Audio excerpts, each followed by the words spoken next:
सबसे पहली चीज़ जो मैं आपसे पूछना चाहती हूँ व्हिच इज़ समथिंग मुझे भी जिसकी नॉलेज नहीं है ज़्यादा और मैंने रियलाइज़ किया है कि काफ़ी लोगों को नॉलेज नहीं है। अगर हमारे सामने किसी के ऊपर एसिड अटैक होता है, तो हमें नहीं पता होता है कि उनको हम क्या फर्स्ट एड ट्रीटमेंट दें। बिकॉज़ अगर आप एकदम से एम्बुलेंस भी कॉल कर लेते हैं, तो कितनी देर में एम्बुलेंस आएगी या आपको कोई व्हीकल मिलेगा जिससे आप विक्टिम को लेके जा पाएँगे हॉस्पिटल।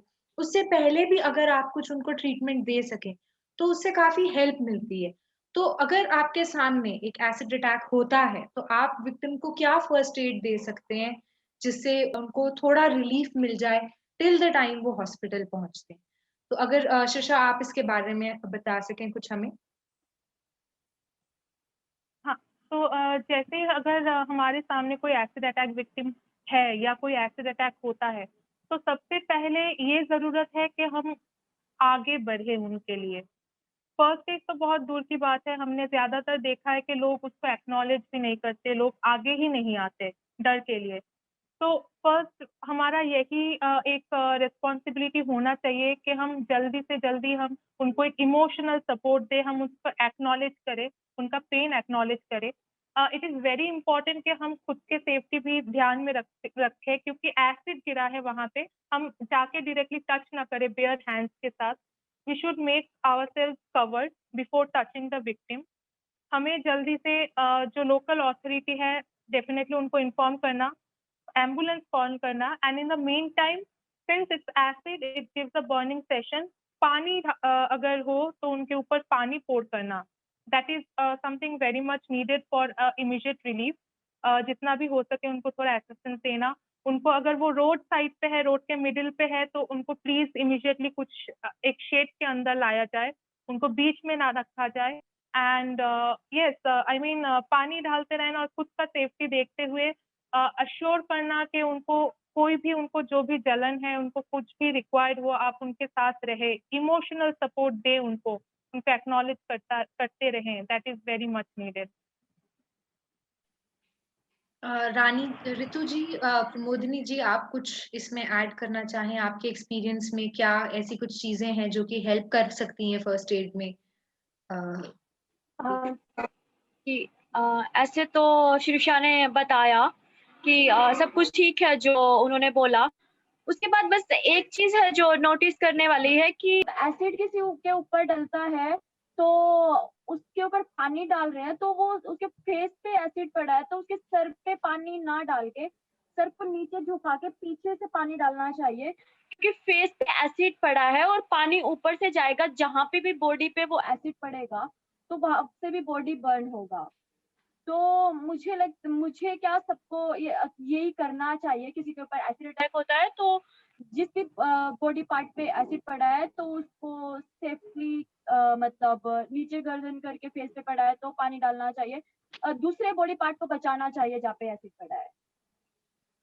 ठीक है, थैंक यू ऋतु। प्रमोदिनी जी आप कुछ ऐड करना चाहेंगे इसमें? और नहीं, वही सेम बात है जैसे से शादी में ऋतु ने बताया कि वही होता है जब एसिड अटैक होता है तुरंत से हम लोगों को उसको अलग जगह पे जैसे रोड पे हुआ है तो उसको ऐसे स्पेसिफिक जगह पे लेकर जिस बॉडी में एसिड पड़ा है उसको मतलब उसकी वो बॉडी को ना पकड़ते क्योंकि तुरंत से तो हैंड की सब ग्लव्स तो वो मतलब मिलेगा नहीं तो उसके दूसरे पार्ट को पकड़ के उसको वही करना है जिस पार्ट पे डाला गया है उसको झुका के उसको नहलाना ताकि वो एसिड बॉडी में और किसी पार्ट पे ना फैले। ये मेन ज़रूरी है, पानी के सिवा कोई भी चीज़ इस्तेमाल मत कीजिए बिकॉज़ इन्फेक्शन का 100% खतरा होता है। जी, thank you so much and यही इन्फेक्शन वाले पॉइंट पे भी आई थिंक ये चीज़ बोलना भी बहुत ज़रूरी है कि साफ पानी इस्तेमाल किया जाए, ताकि और फर्दर कोई डैमेज या किसी चीज़ का भी कोई प्रॉब्लम ना हो। तो अब जैसे हम अभी पहले बात कर रहे थे कि 36 आवर्स फर्स्ट 36 आवर्स जो होते हैं वो बहुत इम्पोर्टेंट होते हैं एक एसिड अटैक के बाद। लेकिन कई बारी हम न्यूज़पेपर्स में पढ़ते हैं, हम इंटरव्यूज़ में सुनते हैं कि हॉस्पिटल्स जो हैं वो उस तरीके का केयर दे ही नहीं पाते हैं एसिड अटैक जिनके ऊपर हुआ होता है उन्हें। तो मैं आपसे ये जानना चाहती हूँ कि सबसे पहले तो शुरू करते हैं कि ये प्रॉब्लम ओरिजिनेट कहाँ से होता है? क्या डॉक्टर्स ट्रीट करना ही नहीं चाहते हैं विक्टिम्स को क्योंकि सेक्शन 357 सी जो है कोड ऑफ क्रिमिनल प्रोसीजर, उसके अकॉर्डिंग हर एसिड अटैक विक्टिम को जो है फ्री ट्रीटमेंट मिलना चाहिए गवर्नमेंट और प्राइवेट दोनों हॉस्पिटल्स में। उसके बावजूद क्या वहाँ पे इक्विपमेंट की कमी है या क्या रीज़न है कि जिस वज़ह से वो केयर नहीं मिल पाती है, वो ट्रीटमेंट नहीं मिल पाती है विक्टिम्स को जो कि उनको चाहिए होती है फॉर 36 आवर्स में। तो रितु जी अगर आप प्लीज़ स्टार्ट करें इसके आप बता सकें हमें इसके बारे में। हाँ जी। क्या होता है कि गवर्नमेंट हॉस्पिटल जो है, वो अवेयर ही नहीं है एसिड अटैक को लेके, मुझे ऐसा लगता है। क्योंकि उनको पता ही नहीं होता है कि एसिड जब डलता है तो वो पानी उसके उसके ऊपर डालना चाहिए या कैसे ट्रीटमेंट करना है, तो बहुत सारे छोटे गाँव के या छोटे शहरों के गवर्नमेंट हॉस्पिटल में नहीं पता है डॉक्टर्स को। तो मुझे लगता है कि सबसे पहले गवर्नमेंट की तरफ से या जैसे भी उनको एक बोलते हैं ना कि फर्स्ट एड चाहिए एक पेशेंट को, तो ऐसे ही डॉक्टर्स की भी ट्रेनिंग होनी चाहिए। हर एक गाँव में, हर एक शहर में, क्योंकि गाँव से शहर तक ले जाने में भी बहुत ज़्यादा टाइम लग जाता है और जब तक आप 36 नहीं 74 आवर्स तक मतलब स्वेलिंग आता है फेस पे और वो बर्न करेगा ही अंदर तक। मतलब वो किसी भी तरीके से नहीं रोका जाता। ऐसा कोई इंजेक्शन नहीं है कि लगा दिया जाएगा और वो ठीक हो जाएगा। तो जी, मुझे लगता है कि पहले तो डॉक्टर को ही ट्रेनिंग देना चाहिए कि हर एक हॉस्पिटल में कि एसिड अटैक को लेके फर्स्ट एड ट्रीटमेंट क्या है।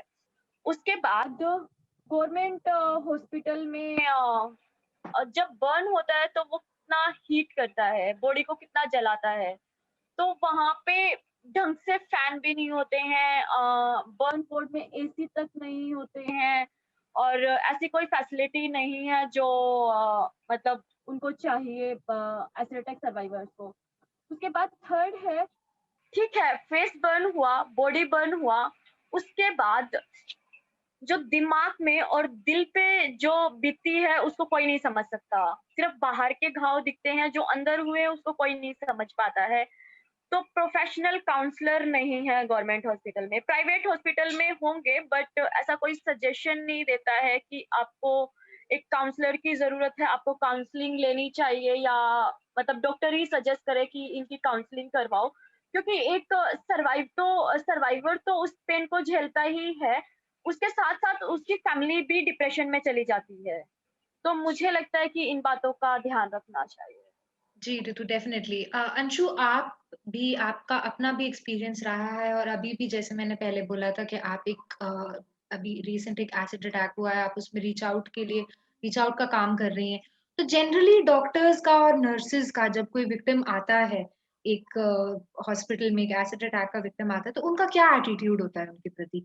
क्या वो उनको वैसे ही ट्रीट करते हैं जैसे बाकी पेशेंट्स को करते हैं या उनके में क्या उनका रवैया कैसा होता है? मतलब कि रिसेंटली की बात बता रहे हैं अभी 3 से 4 दिन की जब हम लोग रीच आउट करने गए तो हम मॉर्निंग में थे। पहले तो जब हम हॉस्पिटल में एंटर किए तो हम लोगों ने पूछा कि बर्न वार्ड किधर है? तो जो वो पूछताछ घर में थे ना वो बर्न वार्ड नहीं बता पा रहे थे। मतलब कि हम लोग 10 से 15 मिनट उस लड़की का कमरा ढूँढते रहे, लेकिन वो लोग उसका कमरा नहीं बता पाए कि हमारे हॉस्पिटल में बर्न वार्ड किधर है। उसके बाद जब हम लोग पूछ-पूछ के वहाँ तक पहुँचे, तो हम लोगों ने जब देखा कि उसकी एसी चल नहीं रही थी। पंखे थे लेकिन पंखे नहीं और मतलब कि वहाँ पे क्रीम रखी हुई थी एक छोटे से डब्बे में और जब हम लोगों ने देखी वो लोकल क्रीम थी और उस लड़की का फेस काफ़ी डैमेज होता जा रहा था। लगातार उसकी आँखों में पस चल रहा था और उसके पास ना ही कोई डॉक्टर था। मतलब कि हम 7 से 8 घंटे उस हॉस्पिटल में रुके, लेकिन जब तक कोई डॉक्टर नहीं था, बल्कि आधा घंटे तक हम लोगों ने इंतज़ार किया, उस बीच में कोई डॉक्टर उसके पास मिलने नहीं आया। उसको हर 5 मिनट में क्रीम लगाना होता था, लेकिन कोई नर्स नहीं आई और उनके जो मामा जी थे, वो उनको क्रीम लगा रहे थे और मतलब कि उनसे पूछा गया, तो वो बोल रहे थे कि नर्स तो देखने तक नहीं आ रही। मतलब इस तरीके से डॉक्टर लापरवाही कर रहे थे। फिर हम लोग उनके कमरे में पहुँचे, तो उन्होंने बोला कि मतलब कि अ, हम लोगों को परमिशन नहीं है, हम लोग सबको एक साथ ट्रीट करते हैं। लेकिन वहाँ पे तो किसी को एक साथ ट्रीट किया ही नहीं जा रहा था, वहाँ पे तो पेशेंट को देखा ही नहीं जा रहा था। मतलब कि लड़की की पूरी बॉडी डैमेज हो रही है, वो आँखें उसकी जाने का खतरा है और तुम उसको देखने नहीं आ रहे, केबिन में बैठ के हँस रहे हो तुम, वहाँ पे मतलब बातचीत हो रही है बराबर डॉक्टर उस लड़की की जान बचाना, लेकिन वो उनका उनका नहीं है। वहाँ पे मतलब कि लोग रिस्पॉन्सिबिलिटी निभा रहे हैं, गाँव की औरतें आ रही थी, जैसे कि ऋतु जी ने भी कहा कि मेंटली प्रिपेयर होना बहुत ज़रूरी होता है। तो जब हम वहाँ पे खड़े थे, तो उनके गाँव की 2-4 औरतें आई और वहीं पे उस लड़की के पास खड़ी होके बोल रही हैं कि हे भगवान! अब तो इसकी ज़िंदगी खराब हो गई, इससे तो मर ही जाए तो अच्छा है।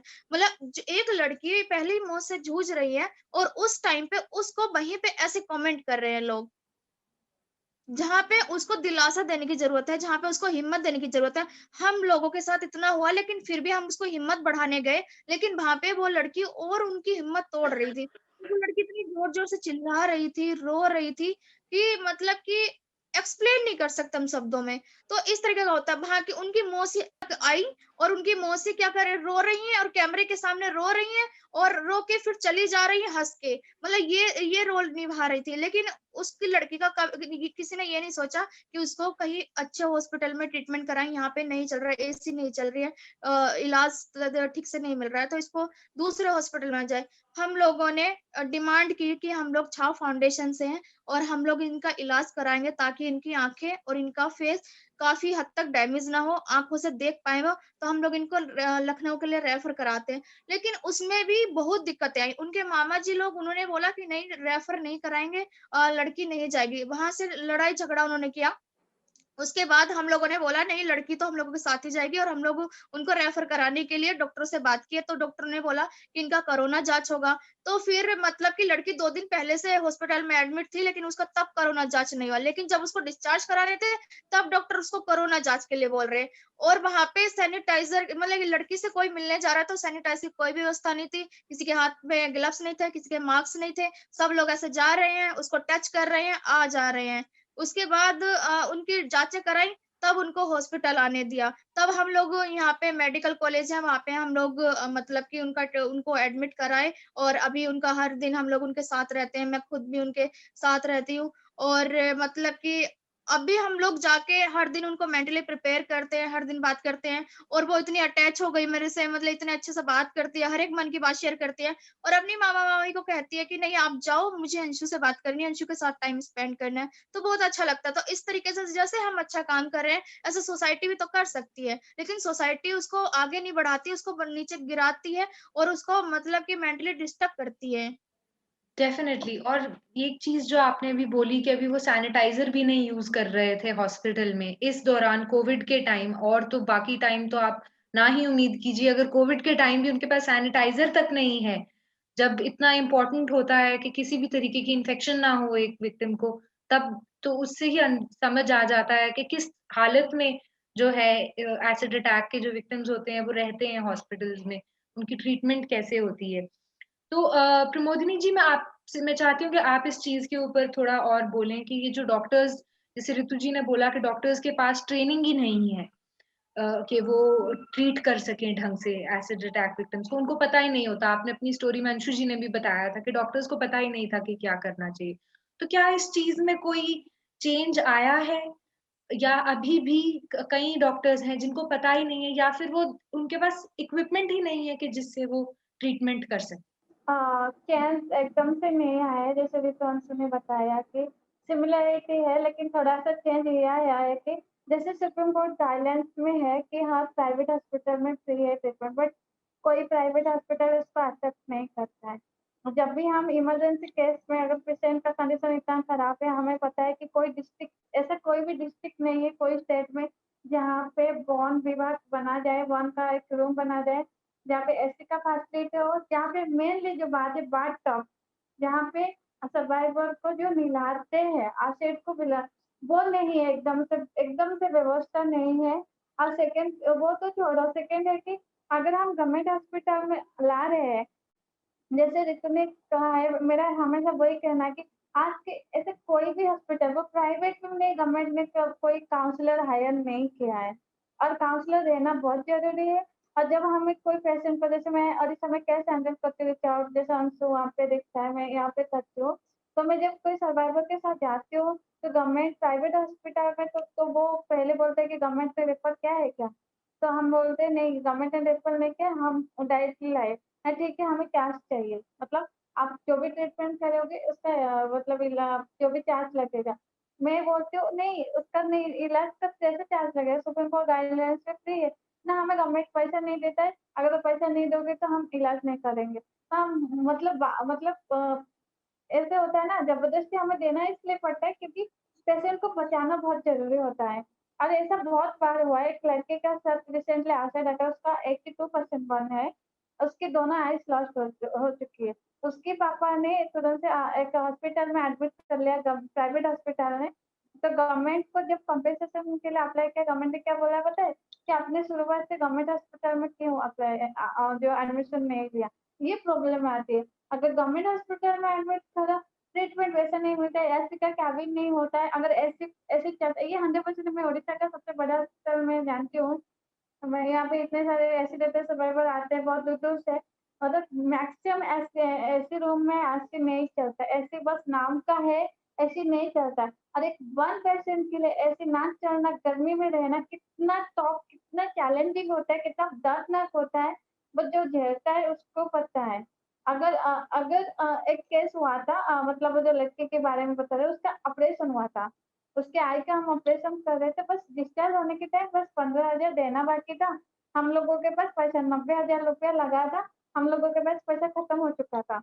हमने बोला कि चेकअप डेट में जब आएँगे हम पैसा दे देंगे। उन्होंने डिस्कस नहीं किया कि जब पैसा लाओगे तो हम देंगे। तो नेक्स्ट डे हम लोग अरेस्ट करके उसके पापा को अरेस्ट किया, हम लोगों ने अरेस्ट किया। जब डिस्चार्ज कराए तो उन्होंने एक्स्ट्रा 1 दिन का भी चार्ज लिया। वही होता है कि एडवोकेसी काम करता है, अगर हम एडवोकेसी का काम करते हैं कि हॉस्पिटल में फ्री ट्रीटमेंट के लिए वो सालों-साल लग जाता है।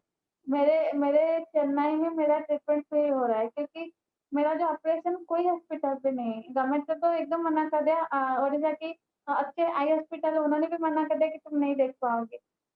मुझे चेन्नई जाना पड़ता है हर 2 महीने और मेरा वहाँ पे ऑपरेशन हुआ, वहाँ पे मेरा फ्री इलाज चल रहा है, लेकिन अगर वहाँ पे बहुत ज़्यादा महँगा चार्ज लगता है, आंसू ने भी सर्जरी किया है, लेकिन उसका जो फ्री काम करने के लिए हमारी टीम को मिनिमम 1 साल, मैं 2016 लास्ट में गई थी, मैं 2016 में बीच में गई थी, 1 साल लगा। वो परमिशन, कोर्ट का ऑर्डर उन्होंने एक्सेप्ट करना बहुत बहुत टाइम लग जाता है और तब तक आँखों का और शरीर का जो कंडीशन बिगड़ के चली जाती है और वो फैसिलिटी कोई गवर्नमेंट हॉस्पिटल में नहीं होता है। अगर केस के बारे में एग्ज़ाम्पल अगर मतलब ट्रीटमेंट होने के बाद काउंसलर इसलिए ज़रूरी है क्योंकि दबाव भी आता है केस को क्लोज़ करने के लिए और मतलब फैमिली हार मान जाते हैं और डॉक्टर भी उस हिसाब से फ्रेंडली नहीं होता है। डॉक्टर का बस काम है ट्रीटमेंट से अगर प्राइवेट हॉस्पिटल में ट्रीटमेंट चल रहा है क्योंकि वो अच्छे से बात कर रहे हैं क्योंकि उनको लाख-लाख रुपए लेते हैं। अब वो मजबूरी है वो बात करेंगे, लेकिन गवर्नमेंट हॉस्पिटल के डॉक्टर एकदम बत्ता बहुत गंदा बत्ता होता है और उसमें ये नया पॉलिसी मैंने बोला ना नया चेंज क्या आया है गवर्नमेंट का हॉस्पिटल मतलब आज के जो सोशल मीडिया नेटवर्किंग में मतलब अपने चेहरा दिखाने के लिए एकदम सोशल सोशल वर्क अपना नाम कमाने के लिए वो भी ऐसा करते हैं कि अगर कोई भी सही एनजीओ जा रहा है उसको सपोर्ट करने के लिए वो उनको सपोर्ट नहीं करते, मिलने भी नहीं देते। वो जिस एनजीओ के साथ कनेक्ट है, जिनसे उनको फ़ायदा मिलता है। और जैसे आपने बताया कि प्राइवेट हॉस्पिटल्स जो हैं वो इलाज भी नहीं करते। तो कुछ क्या गवर्नमेंट की तरफ से कोई ऐसा इनिशिएटिव नहीं है या आप किसी पुलिस ऑफिसर को अपने साथ लेके जाएँ, ताकि वो ये चीज़ इंश्योर करें कि कोई भी प्राइवेट हॉस्पिटल किसी भी एसिड अटैक विक्टिम को मना ना करे? या अगर कोई प्राइवेट हॉस्पिटल मना करता है, तो क्या उनके खिलाफ आप कुछ एफआईआर लॉन्च करवा सकते हो या कोई पुलिस या कोई लॉफुल एक्शन लिया जा सकता है उनके खिलाफ?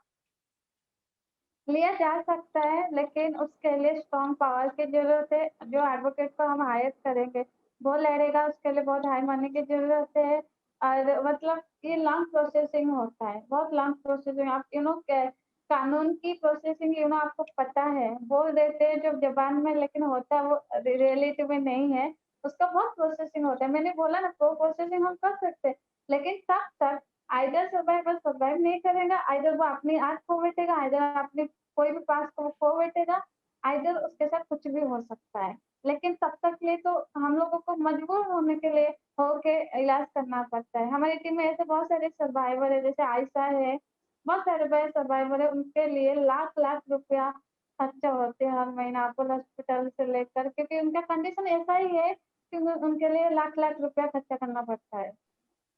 इस पॉइंट पे कि जो प्राइवेट हॉस्पिटल है ना, उनमें हमने कुछ 1 साल हुआ अराउंड, एक केस गया था, तो वो रेडी नहीं हो रहे थे कि हम इसका फ्री ऑफ कॉस्ट ट्रीटमेंट करेंगे। उन्होंने एडमिट किया और उसके बाद जब पे करने की बारी आई तो उन्होंने बोला कि आपको पे करना ही होगा, और वहाँ के ऑपरेशन अपोलो हॉस्पिटल के 1.5 लाख रुपए, 2 लाख रुपए उससे कम नहीं होता है।